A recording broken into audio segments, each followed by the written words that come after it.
Well, hello everybody. I'm making you a video because I realize it's May 6th and I haven't written a newsletter yet. The reason for this is basically a lack of a specific theme coming up. I usually like to write around some kind of a theme of self-care or communication. And for some reason, this particular month has not been a smooth flow of ideas in that particular vein. So just to let you know that I'm also here, I wanted to record you a video and maybe offer some uh, sort of practical perspectives there. And I'm just going to make it more personal stuff that I'm working on in myself and that I see coming up in the people around me. Um, the main thing that is coming up for me right now is this idea that when we want to calm down,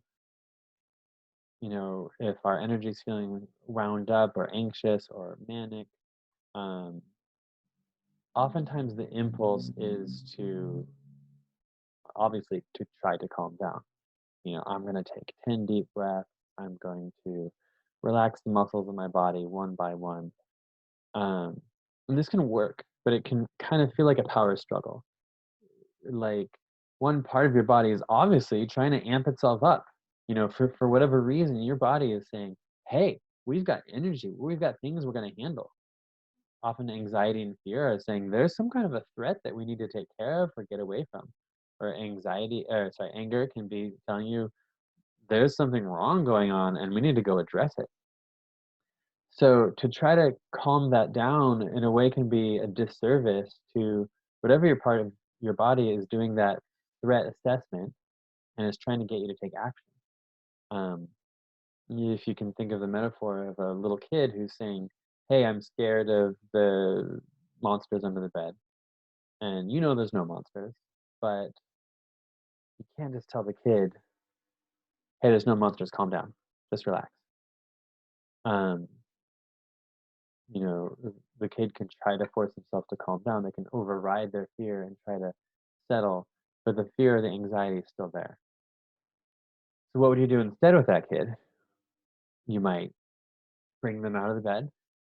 You might get down and look and say, "Oh, I don't see any monsters. Do you see any monsters?" And then they look and they're like, "Oh, no, I don't see any monsters. But what about behind that box?" So you move the box out of the way. What about behind that box? No, nothing. Okay, what about in the box? Oh, nothing. And eventually the kid is looked under the bed. Maybe they still feel some extra anxiety, so they look in the closet, they look all around, and okay, well, maybe this is kind of safe. And maybe they ask you to sit with them for a little bit. You sit with them for a little bit, they still feel safe, they settle down, they go to sleep. Now, I'm not a parent, so I don't know if that actually works. But in terms of your nervous system, it works as a metaphor because if you're a little bit wound up, the two things that your body wants to happen are A, you can't see my hands. A, one, take an action. You do something about it. So that's the looking under the bed part. And B, orientation. Also looking under the bed. Orientation is looking around to assess for a danger. So say there's a whiny, high pitched noise in your room, some electronic is on. The action could be moving the electronic out of the room or turning the electronic off.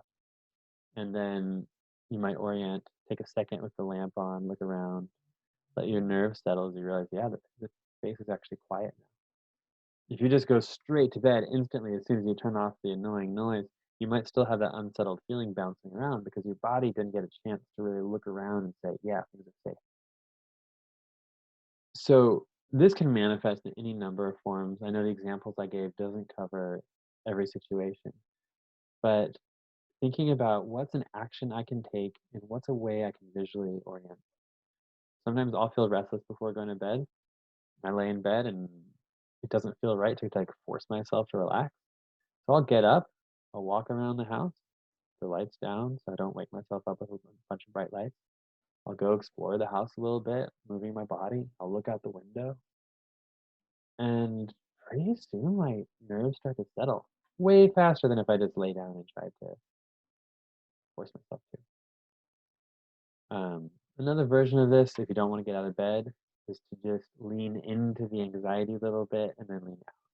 So that could be a physical thing like bringing a little bit of tension in. That's the action, and then releasing the tension. And if you can open your eyes and see whatever is visible in the dark, just even making out the shapes, letting your eyes move around, you're letting that neurological part of your body say, I've assessed the space and it's safe. So there's just a little fun thing that you can play with. If you want more information on this, Google polyvagal theory. There's a big rabbit hole you can go down there.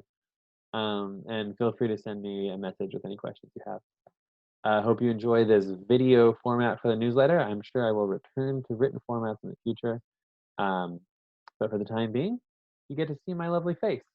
And I wish I could see yours, but instead I'm just sending this out to you. I hope you're staying well, staying healthy, doing whatever creative work you feel like doing the rest that you need to do, connecting to anybody that you like to connect with. Wishing you the best and take care.